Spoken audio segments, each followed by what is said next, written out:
Irati Barruñen fisioterapia? Kaixo, egunon. Enteatu naiz psikologo batek iteula hor lana. Bai, hori da, bai, psikologia zerbitzu bat eskaintze du bai. Eta, eski esan diate lagun batzuk igual psikologoa joan behar dutela, baina, ni ez nago gaizki berez, Bakarrikan, ez nahiz inoiz jun, eta ez dakit nola di joan. Bai, zura zei, ez nireak etortzia psikologoan gara.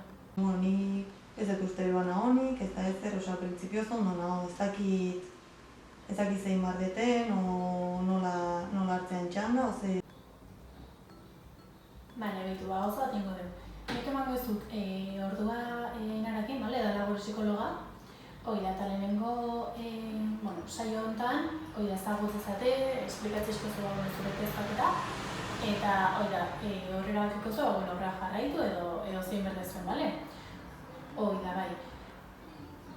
Bai, orduan, nahi bali mazu, ostegun honetan amaiketan zegoen zidortu zaizu. Ondo, bale. Galdetza orduan, ostegunean amaiketan. Bale, perfecto. Eta bali maia zuzure izena, mesedez? Bale, listo. Ostegunean amaiketan galdetza orduan, bale?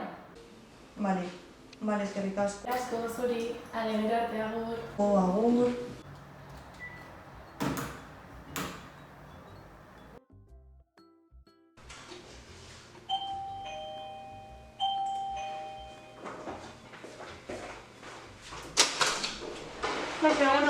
Kaixo, ezta? Bale, pasa.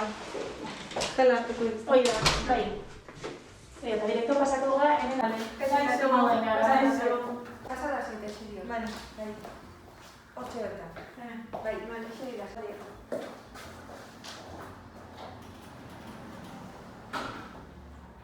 Kaixo, ondo, esan zian den psikologoa etorri behar nula, ez dakit pixka bat jende asko entzun diot, baina ni beren zen naiz. Nik uste dut ez dakatela arazo bat, ez nahola burutik jun da, baina ez dakit, zer da, edo ze izangoan. Euskal laguntzeko edo ez dakit. Beira, esplikatuko izutola minutu baten. Dago oso zabaldutan mito bat, esaten duna pixka bat psikologa etortzeko oso gaizki konbertzeala, edo burua asko konbertzaizula, edo eroa, edo horako hitzak erabiltzen dira, ez? Hori ez da bat egia. Deno dauzkagu arazoak, baina batzutan gertatzen da arazoiek gure bizitzan gai jentzen hasten dirala eta ezakegula nola gestionatu. Orduan, psikologora etortzeak laguntzen du arazori pixka bat zer herramientakin edo nola aurre egin arazori. Orduan, larritasuna edo ez da kriterio bat etortzeko edo ez. Inkluso etorri egiteko honera, desarrollo pertsonal bat egiteko. Beraz, alde horretikan, lasai egon. Ez kerik esaten nien lagun, ni ez nago burutik jun, baina ez dakit inoiz ez nahiz jun psikologo batez, ez dakit ez da zeitu duten. Bai, eta normala da baina olako bildurra edo olako retizentziak eukitzea, ez? Lasai egon horretikan. Ikusko dugu hitzen dugu lasai zer gertatzen zaizun, eta ia aurrera jarraitu ezagun preokupatzezun arazo hori konpontzeko edo horre egiteko edo zeraz, lasai horregatik. Eta desarrollo personala esan dezu zer da, ze esan nahi durek? Bada pixka bat norberaren potentzialak edo aztertu eta ikusi autoezagutza bat ikusteko bizitzan nola joan nahi duzun edo baliabideak edo aprobetxatu egiten, rekurso horiek. Pentsa ez txarra ez da, hori? Ez. Gauza guztiak hona dira. Norbere ezagutzak eta norbere ezagutzarekiko egiten dira gauza guztiak beti positibo dira. Beraz, lasai, itzengo dugu eta ikusiko dugu zein daiteke, zu lasai. Honek espazio seguro bat izan behar du. Beti, eta lasai. Eta kasu honetan adibidez, asko entzun dut igual ingurun gertagailu jendea antidepresiboak edo lasai garrik edo ez dakit iruditzen zain gaur egun jute zala edo zer gauzagatik igual kabetrako eta askotan esate dute estresa da eta nik gutik horiek pixkat pinturra edo laiuiu pixkat ematen eta ez dakit hemen zer ikusi daka, zure gana etortziak botikakin lotura idaka, edo nik hartu beharko nuke botikan bat, edo...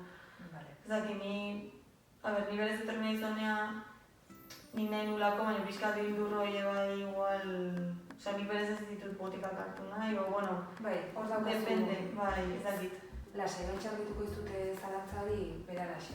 Gu psikologak ez daukagu kompetentziarik botikak errezetatzeko. Osea, ezin dugu, ez dugu errezetatzen botikarik. Hori medikuak, kabezerako medikuak edo psikiatrik egiten dute. Bai? Beraz, hemen botikarik ez da hartzen. Izan daiteke kasu hori bat, pertsona bat etortzen da ja botikaren batekin, errezetatuta, eta prozesu psikoterapeutiko bat egitea honera. Orduan, bi gauzak elkarrekin egin daitezke. Bai? Komplementagarria dira. Hau da, botika hartzeak ez du esan nahi honera zintzala etorri edo arrebes. Gero, importantea jakitea ere prozesu voluntarioa dela. Honera etortzen da pertsona bakoitzak voluntarioki etortzen da. Osa, nahi dunean utzi dezake etortzen baita ere, osa, ez da gauza obligatu bat. Bai? Eta, bueno, botikak askotan beharrezkoa dira, segun eta hor bai dago larritasunaren kriterioa pixka bat inporta du. Eta beharrezkoa dira hartzea batzutan, baina ez dute laguntzen zure barruan dauden pentsamendu, emozio eta horiek gestionatzeko eta arazoarekin zerikusia daukaten horiek konpontzeko. Bai? Orduan, horretarako terapia bat edo psikoterapia bat oso beharrezkoa da. Beraz, askotan lotuta joaten dira.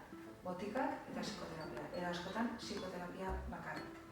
Kasu batzutan baita ere, segun eta noiz erabakitzen duen pertsona psikoterapian hastea voluntarioki ekidin dezake momentu jakin batean ez iristea halako estremotara botikak hartu behar dituna edo. Osea, ni oain etortze banaiz, oain terapia egiten haste bali mageatola, igual alditut botikaik ez hartu ez bali maitut behar. Bai. Eta asko luzatu daiteke terapia bat edo...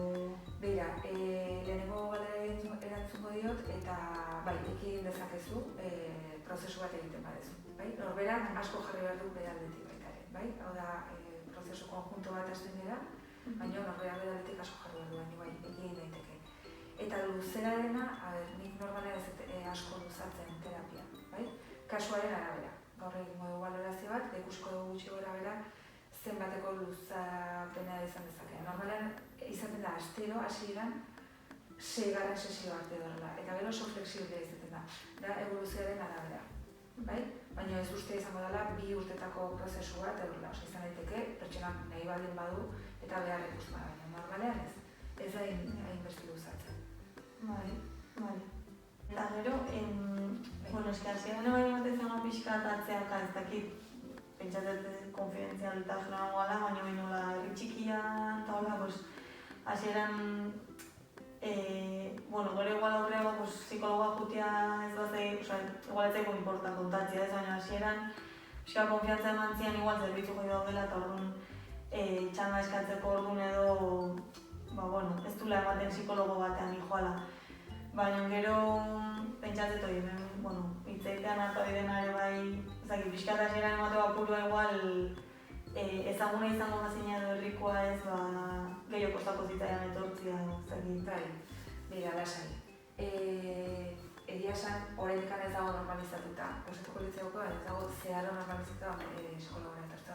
Guk zentrutik zeharo ulertu eta respetatzen dugu hori, eta zentruak baliabidea dauzka diskrezio osoz jokatzeko, inkluso pertsona batek etorri nahi baldin badu zentrura, eta ez daudenein bezpinarrekin gurutzatu ere jakiteko kontsulta psikologikoa da. Beraz, hori konfidentzialtasun hori asko zaintzen dugun gauza bat da. Eta gero ja kontsultaren barruan, zer esan ditez. Azkenean konfidentzialtasuna da psikologoen juramentu edo importanteena. Orduan, alde horretikan lasai egon zaitezke. Bai, kontatzea igual zutaz ezer ez dakin bati zure bizitza, pixka gehiago kostatzea gauzakit. Bai, hasieran bai. Baina, gu osasun arloko profesionala dira eta, azkenean individualtasuna ere